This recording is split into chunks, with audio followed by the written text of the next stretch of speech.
Hey guys! Welcome back to my channel. Today, samahan nyo kami dahil dadali namin kayo sa Cotswolds. Nandito matatagpuan yung dalawang world's famous na villages na napakaganda na para kayong nasa loob ng isang fairy tale. Mauuna tayo sa Castle Combe and yung pangalawa will be in Vibery Village.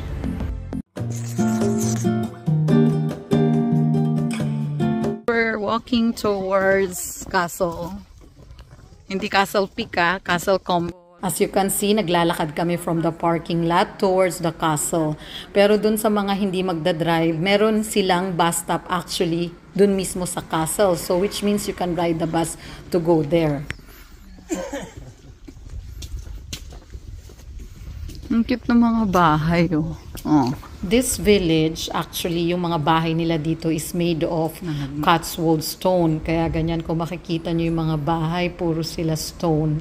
Yan, we're walking towards the castle. So, ito yung mga houses pa yan dito.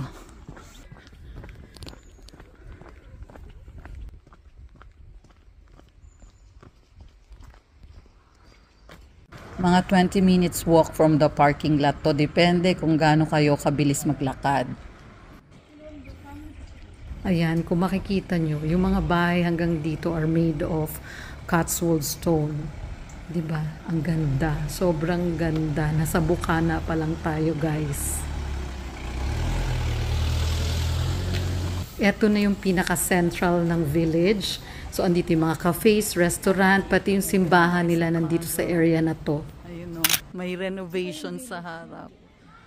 Ito na po yung Castle Combe area. It's a village. Hindi po ito literal na castle. Ayan po, kung makikita nyo lahat ng bahay are made of stones. May nakatira po dyan. And ang ganda po, sobra pong ganda. And yes, main road po ito ng mga locals. Dumadaan po dito ang mga sasakyan.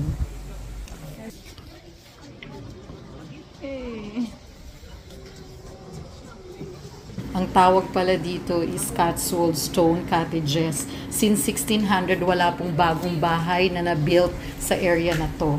Di, say hi! Hi! Guys!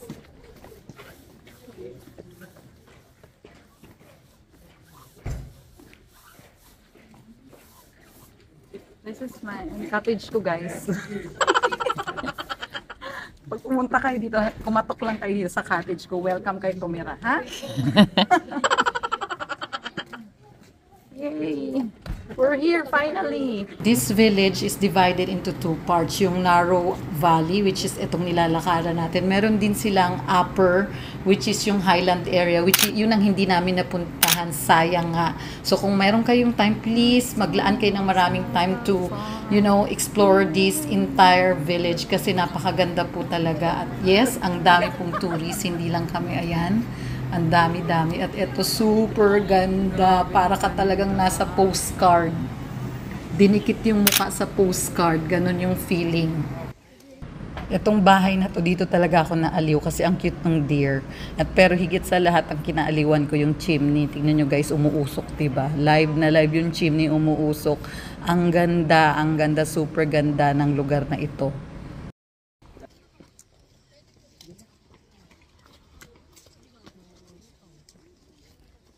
At syempre, ayan, nagpicture kami sa kada sulok dahil ang ganda talaga kahit saan kayo lumingon. At pwede nyo pang i-explore all the way to the end. Ayan, naglakad-lakad pa kami bago kami bumalik kung saan kami nanggaling. Eto guys, nakabalik na kami. Dito kami nag-starting point kanina. Kung naalala nyo, ayan, nandito yung mga cafes and restaurant. Make sure to have time para kumain at magkape. At ito yung church na tinuro ko kanina, yung St. Andrew's Church. Meron din, nandito din yung libingan nila kasi nga yung village maliit lang. So, nandyan lahat yung needs ng isang komunidad o isang village nandyan lang. So, ayan yung libingan guys. Hindi ko masyadong video dahil medyo natakot ako. So, ito yung church nila. Maliit lang din pero maganda.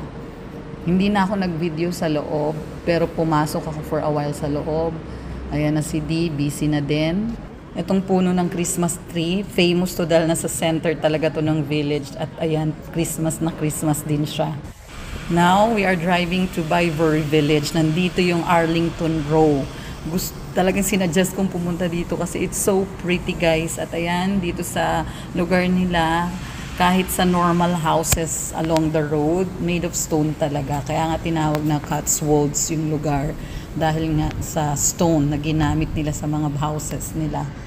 Sobrang ganda. Habang nagda-drive ka, maaaliw talaga yung mata mo, guys.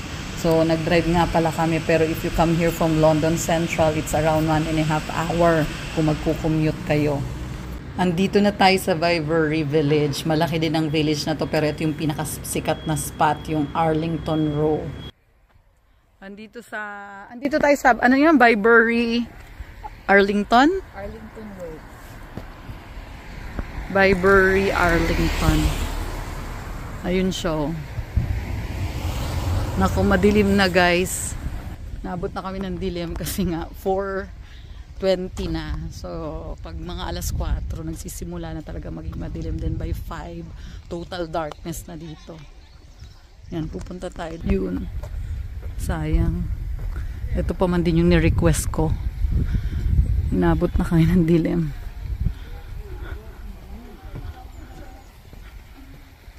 Papasok na tayo sa Arlington Row. Nakakahiyang mag-ingay, guys, dahil sobrang tahimik ng area na to.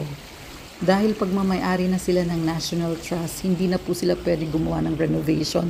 As is na po yung bahay at meron pong nakatira sa each houses na ito. At sanay na rin po sila na malaging maraming tourists dito sa village nila dahil in-inform na sila ng government. Wala na. Madilim na, guys. Sayang. Yan na siya. Maganda dito, guys. It's just that inabot na kami ng dilim. Ayun, hanggang doon pa yan sa taas. Sayang. Wala na, guys. Ang dilim na. So, kung nagtatanong kayo kung may nakatira sa mga pinuntahan namin, yes. This is villages, yung mga maliliit na village. Ayan, o. May mga nakatira yan, mga bahay nila yan. Ayan. Diba?